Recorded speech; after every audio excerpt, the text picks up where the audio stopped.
All right, this is Tim Cain, Unpopular Game Opinions. Give me 1 second. I'm going to update my Twitch description and we'll jump right in. Hi everyone, it's me, Tim. Hi, Tim. Today I want to talk about Happy Friday, Tim. unpopular game opinions. Yes. And what do I mean by that? I'm talking about whether as a gamer or a game developer that you like certain things in your games that most people don't seem to like. Even beyond that, Tim, while I give you your O face, your kissing face, I have so many unpopular opinions about games. I didn't like Expedition 33 as much as other people. I thought Starfield was actually okay. Baldur's Gate 3, 7 out of 10. So I don't know. I get in hot water all the time with games. To like. Or vice versa. Yeah. You love certain things in your games that it seems a lot of people don't like. Let's talk about that.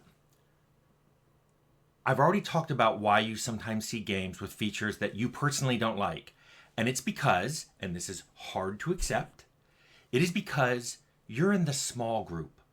That there's a much bigger group of people who really like those features.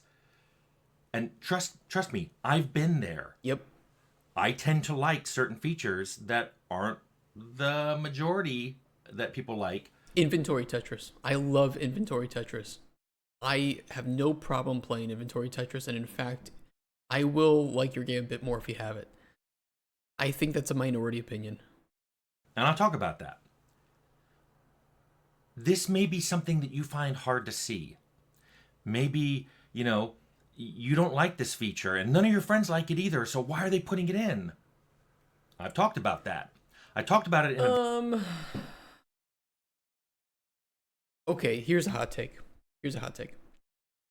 I think game designers are more capable of accepting and seeing this than people who aren't game designers, and especially gamers. Now, this is not a 100% rule, but I think more often than not, just because of the vocation of designing games, you are constantly aware of your target market, who you're making this for, what features are popular, who you're trying to aim this game at, and therefore you can kind of get the sense when you play a game, oh, this is a feature that is not meant for me, or I'm not part of the target audience even though I thought I was. Therefore, I don't like this game, but I can see why this game is appealing to the target market. And I think, I don't know, maybe I'm wrong about that, but if you're a game designer, maybe you agree with me or not. Starfield did what they wanted to. They made a good game that is good of everything, but nothing great. Yeah, it was like, Starfield was a game. It had some cool stuff, it had some uncool stuff. video about Didn't hate my bad time with it. games. But people got sidetracked into talking about whether bad could be objective or not, which wasn't my point.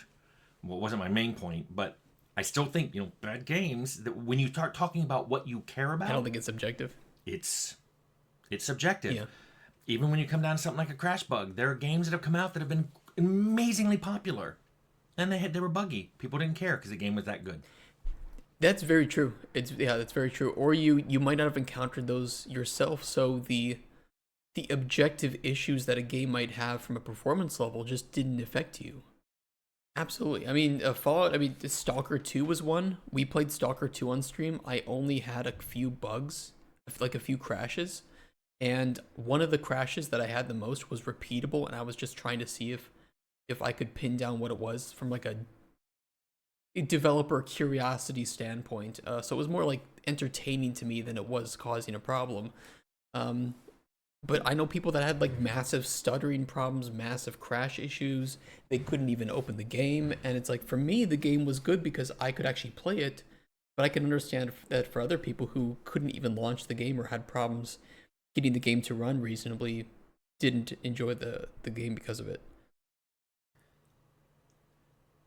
If you and all your friends hate something, but games are coming out with those features and they're selling well, you may be in a bubble. You may be in a bubble You're not just in the market, people yeah. who don't like it. Yeah, that too. Because my point is that some people out there like games you don't, and you don't like some, and you like some games out there that other people don't.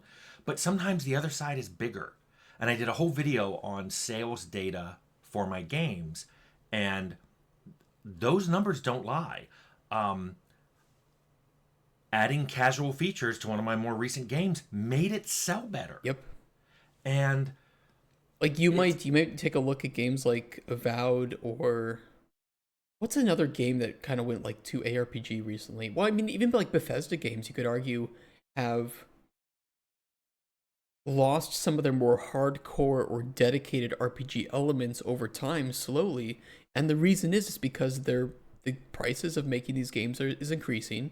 You know, development costs is increasing. Therefore, they need to either increase the price of the game or widen the audience to sell more copies to make up for that loss. And sometimes they do both, or sometimes they do the other, and that is making the game more casual, widens the audience because the casual player base of games is massive. It's just is what it is. I mean, look at Baldur's Gate 3. Baldur's Gate 3 made a lot of its story very made its characters and story, I think, very casual and very what's the word, accessible, as opposed to a more, let's say, like hardcore RPG story like Pathfinder, Wrath of the Righteous, where you have alignments, you have characters that will just outright try to kill you if you go against them. And this, a little bit of this happened in Baldur's Gate 3, but most of it was characters will accept what you do. They don't give a fuck. You're the leader. They don't say anything. They're there for you to thirst after and for to become yes men. That's the point. But arguably, that's what will make more sales. it's interesting because that is like fact. Yes, it We is. deliberately did something. It sold better than a game I did just a few years before. We didn't go. We decided to go a little more hardcore. Let's More niche. give things that people said they wanted 15, 20 years ago didn't sell as well. You can't really argue with the sales figures. So what people try to do is say, well, people were tricked by your latest game. They thought they were getting something different. You know, the sales were people who were fooled. And I'm like, okay, it's been 6 years and the sales of that game is still good. So no, people wanted those features. What you have to accept, and I don't know why this is so hard, is that you, in some of what your opinions are, your flavors, your choices, you are not in the majority. You're in the minority, and that's what this is all about. Well, and then we can get sidetracked on that, the fact that your opinions are opinions and they're not stamped out facts. But I'm tired of talking about that, and there's some people who just think I think it, therefore it's true. So this isn't for those people. But let me tell you, I'm going to go over in detail I've something. had players of my games that I've worked on be like that, and I think some of it might just be that there's like there's different personalities, of course, but there's also some, you're working with different brains. Let's put it that way. And some people's brains can pull them down these rabbit holes where they think the game is bad, therefore game is bad, therefore game needs to change. So I'm going to go with the developer, demand change, and if I do not get change, or they give me an excuse, that means developer is purposefully withholding something or being, uh, clandestine, work going against what players want because, of course, I see the problem, therefore problem is real, therefore the problem needs to change, right? Just pick games that give instant gratification, zero gameplay. So they're mobile games. You're asking for mobile games, Dramox. Games where you can like press a button and the game will just play itself. I wonder for the years people are not going to know what you know lower IQ because different type of thinking and understanding. I don't think it's necessarily an issue with lower IQ.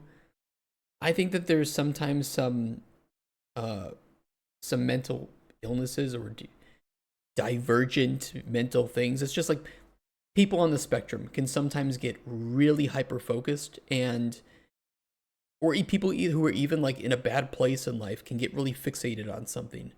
Like people with depression can get really fixated on playing a game because it's their escape, it's their relief.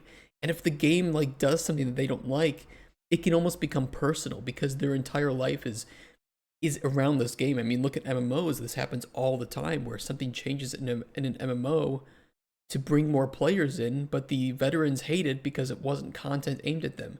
Go ask any MMO veteran if they like when there's a big content update that the developers spent 2 months making, and it's targeted at bringing in new players. Ask them if they like it. Let's see the stats on that one. PC games, 2 mobile games are so easily ported, you don't need to separate them from PC. The ideology of mobile games can be easily added to a PC game. I mean, but yes, I mean, but that's what Tim's saying, right? Is you make games more casual, it sells more. This is just fact, unfortunately. And if you make a game for a smaller, less casual niche, you need to come to terms that you're probably not going to have as many sales. Look at WoWs, they're making 1-button rotations. You know, tryhards are already crying about them. It just is what it is, right? Like, and it's especially nasty with live service games because live service games need players in order to survive, and you can't just keep catering to the veterans because then you'll get no new players and the veterans will slowly dwindle and then you'll have no game. Game dies.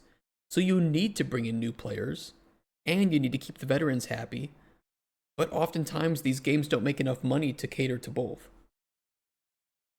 And then of course you make new content with like unique reward that is meant for new players. And it's really easy because it's meant for new players. And the tryhards, the veterans will complain because the new content's too easy. Where's the difficulty options? Where's the new raid? Make a new raid. Well, guess what? Most players in an MMO do not engage with those hard raids. Because engaging with those hard raids requires a clan, it requires friends, it requires a bunch of communication and being able to play at the same time. Most players are not doing that. Sad as it is to say.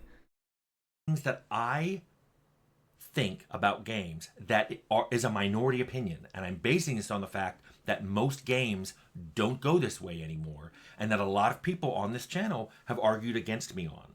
But this is opinion. This is how I feel about it. So you're not going to argue me out of that the same way you're never going to argue with me that vanilla is better than chocolate. It ain't.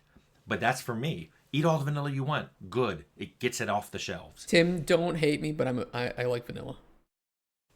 So let's talk about the first thing I don't like. Yeah. Or I'll flip this around to constructive. This is what I prefer. I prefer form over function in my games. And what that means is I want the features I want, and I don't care as much if things don't look exactly right. I still want those features. Conversely, if you want to make something look good, that's fine. But I think it's weird when things that look good and only look good and have no game effects at all, people argue about that they matter. And I'm talking about, like, I mentioned microtransactions. I don't care about them for cosmetic items only. You know, items that have no bonuses on them. They just change how you look. And people said, no, those really matter. Those are huge. I can't sometimes get into a team because I look stupid. And I'm like, wow, you should have seen me playing EverQuest with my mismatched set of armor because I just picked things that had high bonuses. And yes, I did play with someone who literally avoided armor with bigger bonuses because he either wanted all black armor because it looked cool, or he didn't want a helmet on because his character had big hair. And let me tell you about helmets. That has been a point of contention between me and my artists since the 90s because helmets hide hair, and helmets often clip incorrectly into hair. So this has been one of those things where it's like, what do? Do you live with the clipping, which I'm fine with? Or do you avoid the clipping by either not allowing certain kinds of helmets or turning off hair when you put on helmets, or just not allowing certain kinds of hair? I'm like, I don't really care. I just want helmets. I don't care as much as the look. I agree with number one. I agree with Tim. There's a lot to unpack here. I agree with Tim. I'll add some nuance to it because I like to yap.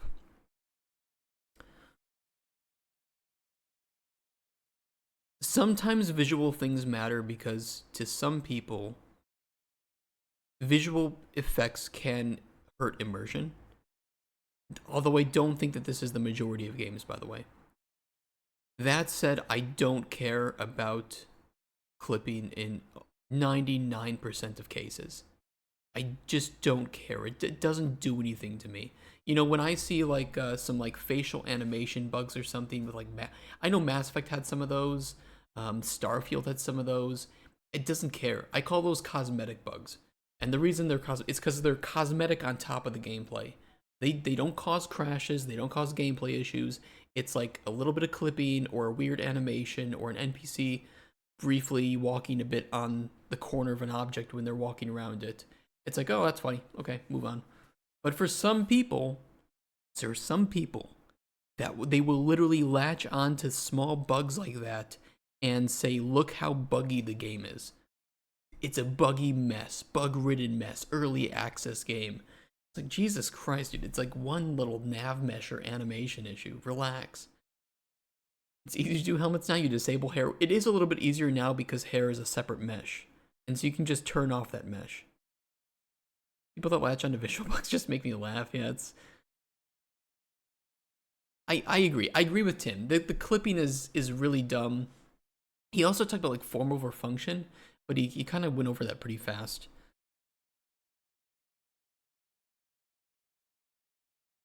I think that there are cases where the form is elevating the function. But I agree with Tim that for me, if something is working and it's enjoyable, I don't care if it doesn't look or sound the greatest. But if the visuals or sound or something, you know, the flavor on top of that detracts from the experience, or it distracts from the experience, I think is the better way to put it. It can hurt the feeling of it a little bit, right? Of course, everybody wants everything to come together in a perfect way. I wonder what the majority and minority is these days. I don't know. I'm a bit, you know, I'm becoming an older gamer, you know, 30 years old, but I'm not playing like Fortnite or anything. But I play a game like Elden Ring, and you have Japanese developers really seem to prioritize function over form in almost every case. They don't give a shit if the water textures aren't the greatest, or you know, the water shaders. The visual effects are, you know, just sprites rotating around the player's camera rotation or something. Or if there's some clipping of giant weapons into the ground, they don't care. And the reality is gamers don't really care either. And the ones that do care were probably never the target audience of these games in the first place. But it's also that a lot of these games were not ever prioritizing realism, you know? It's not like some Naughty Dog game where you expect really good looking realistic animations and a lack of clipping in a lot of cases, but I don't know. I think maybe there's some of it is just audience. Some people really like to play those realistic games where everything looks and feels realistic and sounds realistic. And so, you know, if you're playing the new Arma game or whatever, you're expecting that there is function and also form to go with it. But then you jump into the new Monster Hunter game and it's like, who the fuck cares if there's a weapon clipping through the ground? You want your farts to sound okay. No, I agree with Tim. I agree with Tim. And I don't care about the jank, but a lot of people A lot of people do care about the jank. I've been told, by the way, to live with things in my games that I don't like. I have a whole video on ideas of mine that got rejected, often for better ideas. But still, something I didn't want got put in my game. I mean, no, this happens all the time. I think that when you're like a game director or a lead game designer, you have to say no a lot. And you do it both for like scope management or which kind of trickles down into like budget management. We don't have the team for it because we don't have the money to hire more people, or it would take 3 months to find the right person to do this specialized job. We have 3 weeks to ship this feature. So I think when you're in those positions, you get used to saying no a lot, and it isn't because the person's idea is bad necessarily. It's also a lot of the time it's just that we have a certain goal, a certain vision. Your idea is so great for a game with a different vision, and I don't know how to say it any differently, right? But some people can take that personally, some people not. It just depends who you're talking to. I've worked with both kinds of people. So if that can happen to the game director, you have to admit that as the game purchaser, there's going to be a lot of games out there with things you don't particularly want. But they're there for a reason, and a lot of times it's because a lot of other people want it. And also, I'm not going to sidebar into like use of color from the artist because that's an accessibility thing. It's like I have to have it. I'm colorblind. I have to have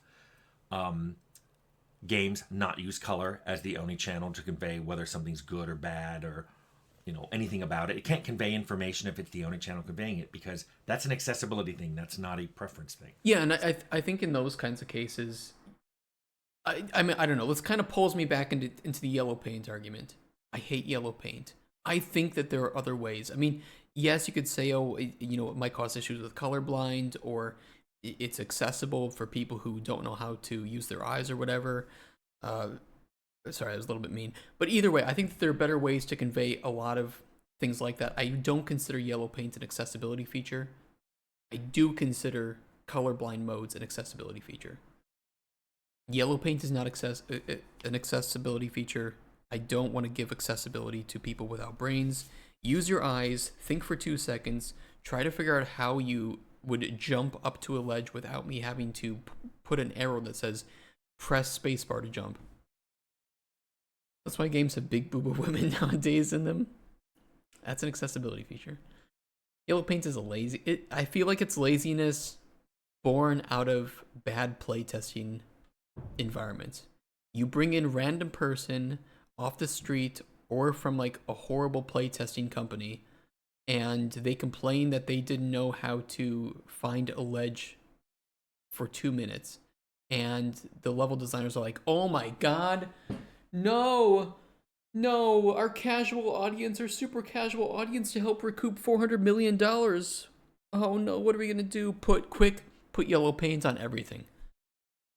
So we're not talking about accessibility, we're talking about preferences. And just to be clear too, I like good looking art too. I love good looking art. Who doesn't? But when I lose important features because somebody's like, well, we have to stay good looking, that's where I draw my line in the sand. If you're saying we can't have helmets in the game because it'll stop your beautiful hair from being seen, no. I don't mind putting in a feature where people can disable helmets from being displayed. Yep, that's a good but one. we're not taking helmets out of the game. To this day, I wonder what was lost in Fallout because we spent so much time to avoid foot sliding, which Diablo came out a year before, had it in droves, and no one cared about.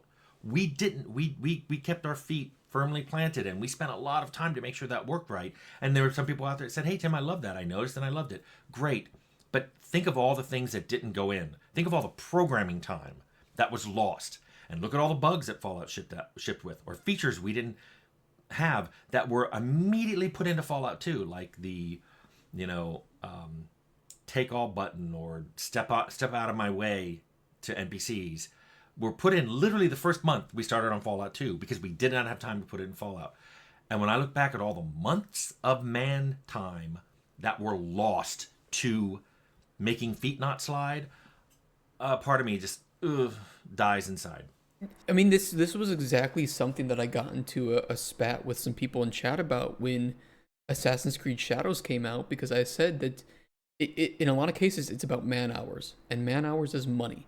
And if you waste man hours and therefore money on things that don't matter compared to the core purpose of your game, then you're wasting money. It doesn't matter if some technical artist didn't have any task to do. You can't convince me that there were no bugs or issues in the tech art that were more important than making it so that you could slash bamboo. Is that a time management issue, spending time on features?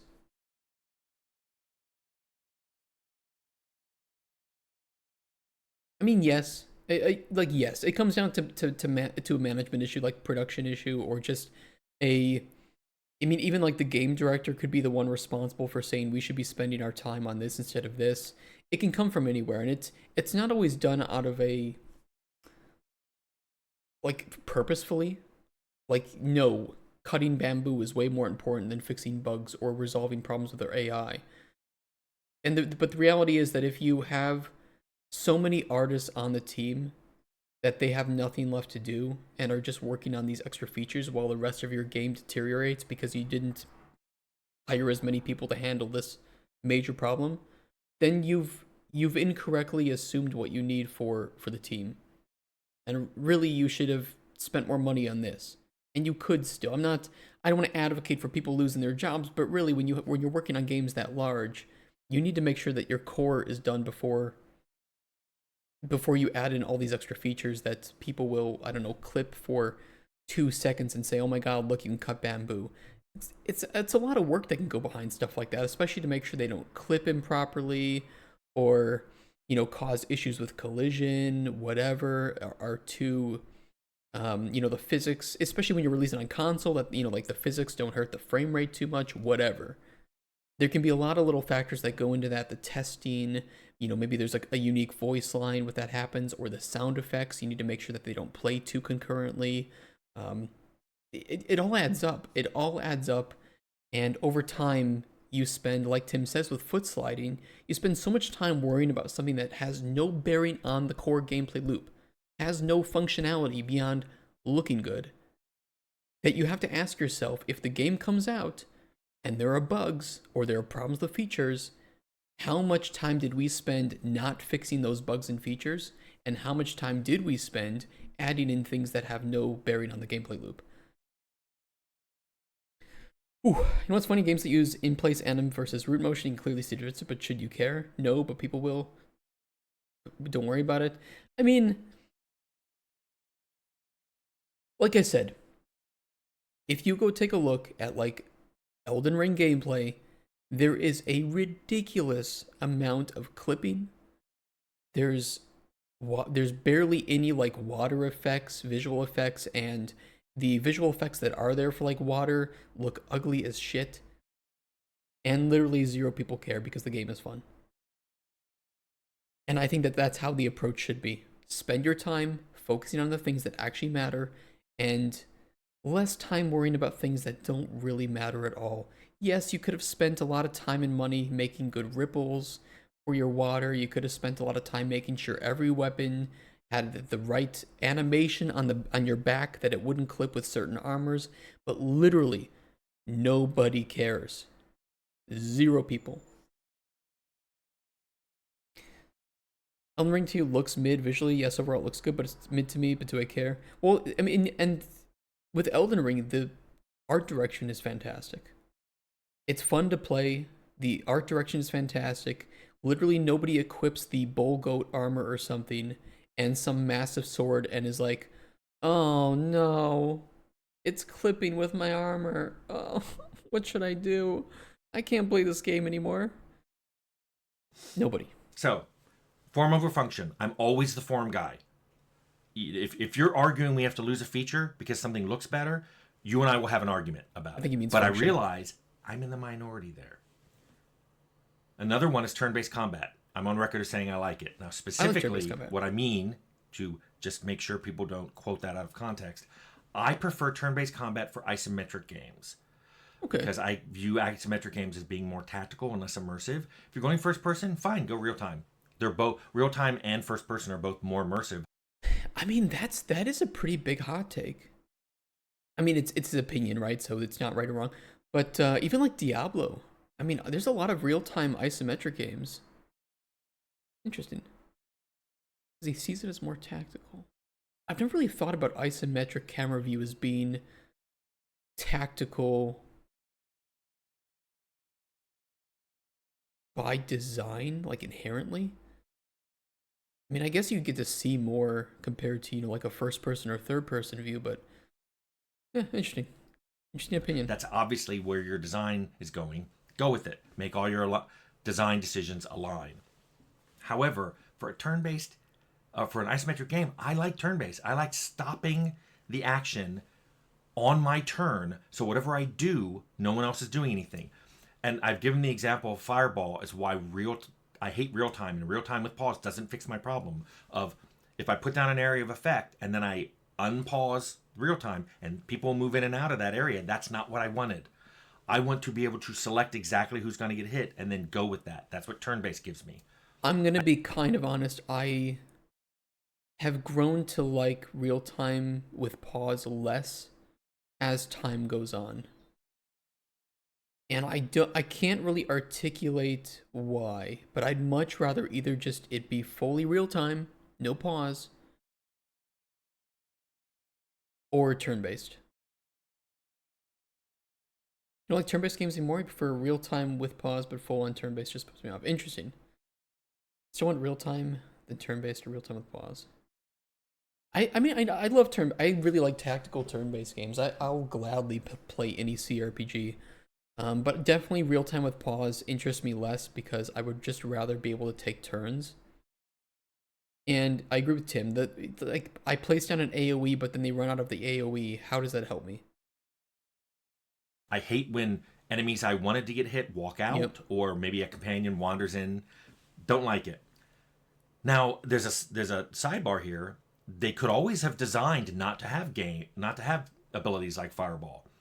They could have just done more things like Magic Missile, where you select your target and then the spell goes off in real time and always hits those targets. They could have done They could have done that, or they could have just turned off friendly fire or something, or made it like an optional thing. I don't know. I agree with Tim. that. But the fact that they put in area of effect spells and things can move around after you target just annoyed me to the point where I put down some of those games after I played them for a while because I'm just like, I can't do this. But that's me. That's my little minority opinion. Those games sell really well. The designers are not wrong for putting them in, and the people who like them are not wrong for liking them. I just don't like I'm them. gonna be honest, Tim. I think that that's. I don't think that that's true anymore. If real time with pause still sold well, they would have made Dragon Age Veilguard real time with pause. Nowadays, the preferred combat is action RPG combat. I think real time with pause stopped being huge maybe 10 years ago. So that's what I want to talk about here is what does it feel like to have the unpopular opinion? What does that mean?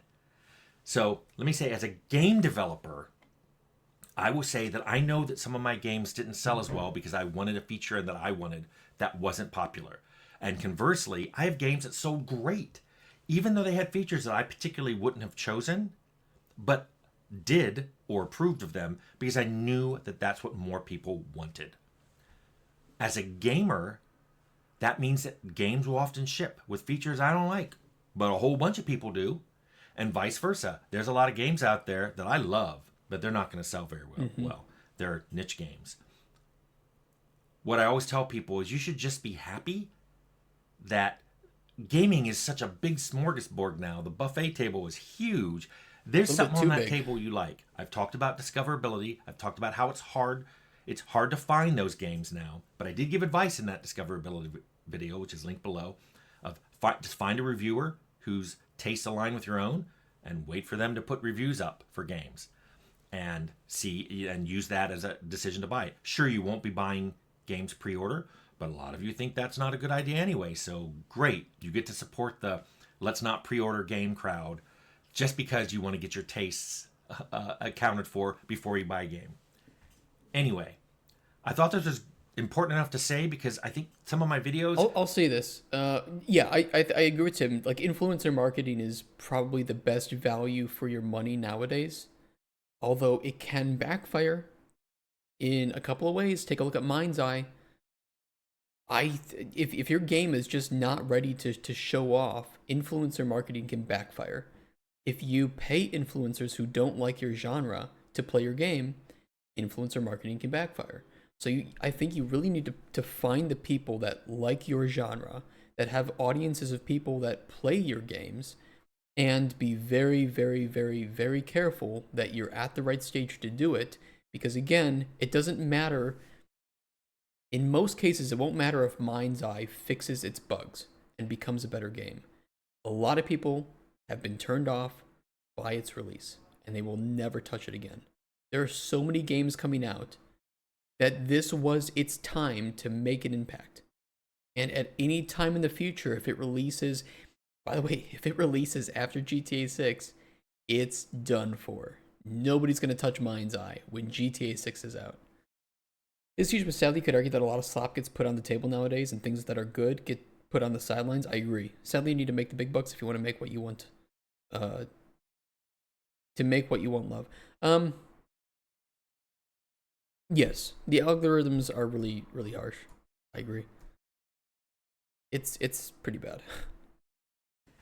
Anyway, I thought this was important enough to say Yeah, because no I worries. think some of my videos, people get sidetracked into other things. And I just want one clear thing I'm saying here, which is you may like something or hate something. And it seems to be either not in, the things you like aren't in enough games and the things you don't like are in a lot of games. And that may be because you are not on the side, you're on the minority side. There's more people who like that feature than people who don't like it, or vice versa. And that's why you're seeing more. So that's not always the case, but it's the case frequently enough that I kind of felt the need to state it just so people can hear some of the things you like, most people don't. And some of the things you hate, a lot of people do like. And that's it. Very true. I think it's a good test of a designer if they can just admit that something they like is niche or something that they don't like is niche. Because it really shows that they can think beyond their own understanding and preferences. I have worked with some designers who are literally just so, their heads are so deep inside their own assholes that they will literally just say that no, that design is bad. That game's design is bad. That game is bad. And nobody should play it because it's bad. And it's just like, well, it's clearly sold well, so I don't know what you want me to tell you. I think you're wrong, and the stats don't seem to lie here. I think some of that can happen too with journalists. They can get kind of really inside their own asses a bit and think because they have a position of almost theoretical authority and to some extent a large sphere of influence that when they rate a game, it could impact their careers. I mean, and I think some of this is true, by the way. It could impact their careers. It could impact their site, their website. You know, in which case their boss will be unhappy if they don't get enough clicks, so they need to make it clickbaity in some way, or they need to write articles. It's, I don't know. There's so many moving factors to whether or not a game is successful or not that even if you put in popular features, or you put in all the features that the audience expects, it could fail for 10,000 different reasons. I mean, you take a look here at like Throne and Liberty.